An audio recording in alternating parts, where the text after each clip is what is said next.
Hi everybody, welcome back to another weekly craft video. My name is Tori and I'm here in the Irvin L. Young Memorial Library's Makerspace in Whitewater, Wisconsin. This week we have a craft that's great for adults, but anybody who would like to participate is welcome to. We are going to be making solar system bracelets.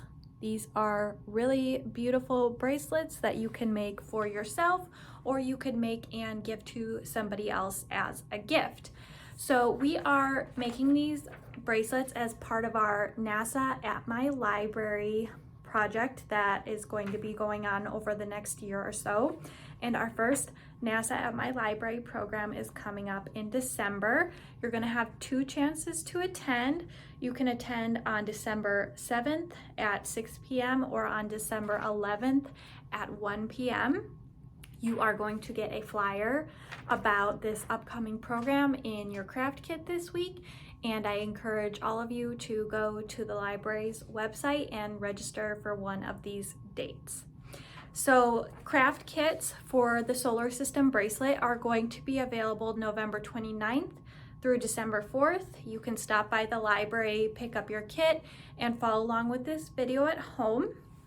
If you would like to attend our in-person craft time for adults at the library, that is going to be on Monday, November 29th at 4:30. You can come to the library and make one of these bracelets with me and some other folks here at the library.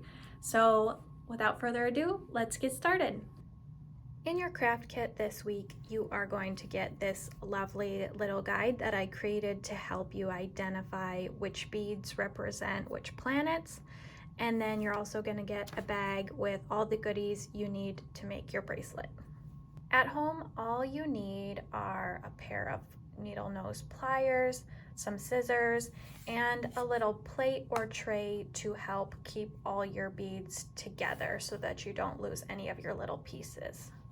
Go ahead and empty the contents of your bag onto a tray.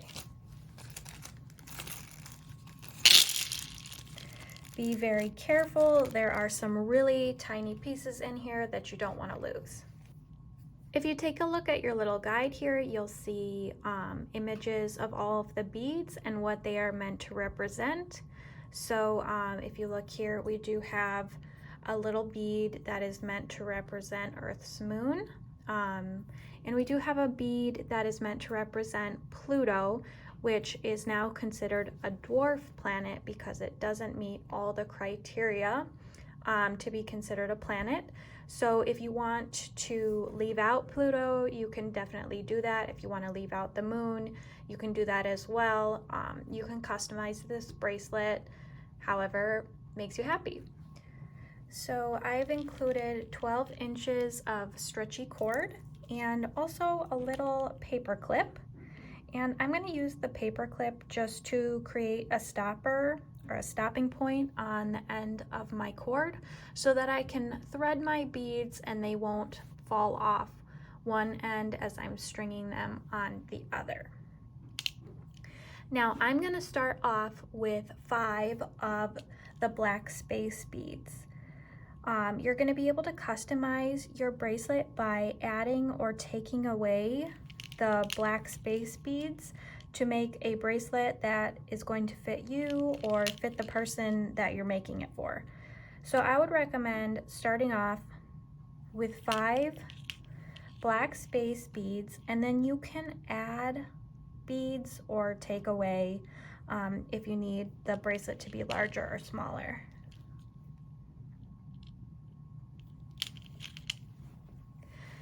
Now we are ready to start adding our planets, or our star and our planets.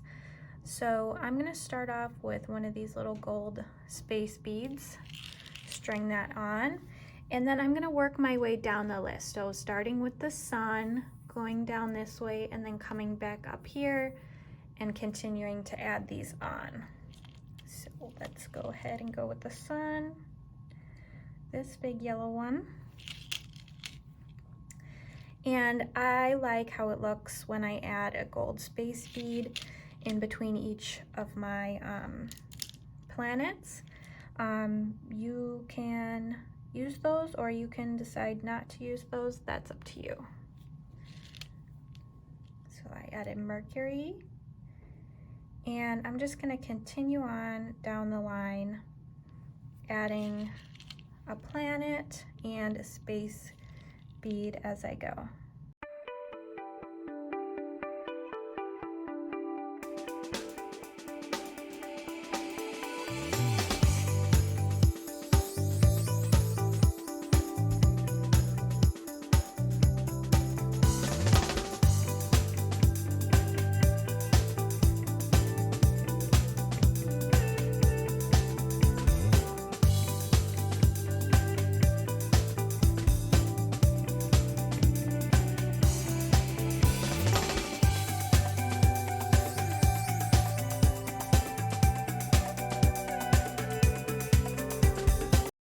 So I finish off here with Pluto, and now I'm going to add my remaining beads here.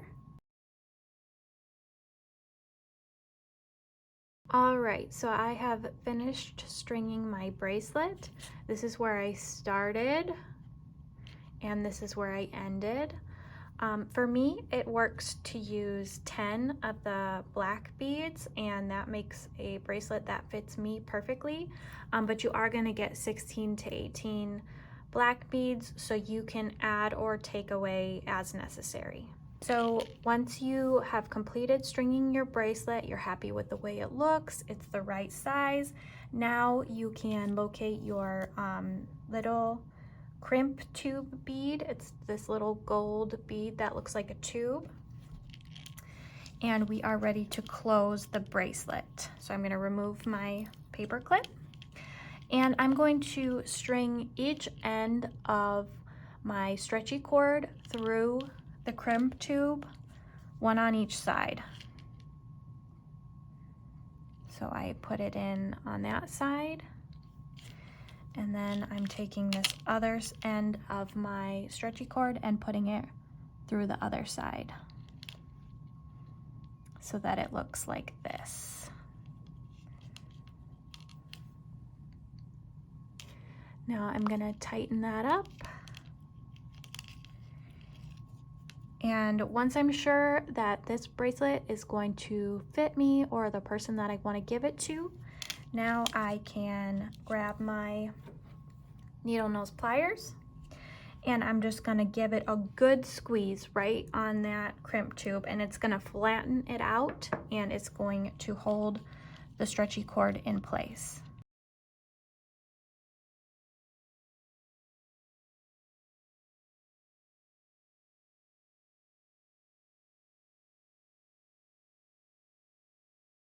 So then it's going to look something like that. It should be flat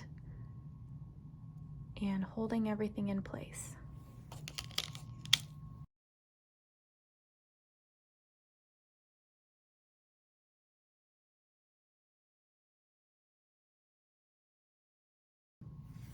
And there I have my completed solar system bracelet.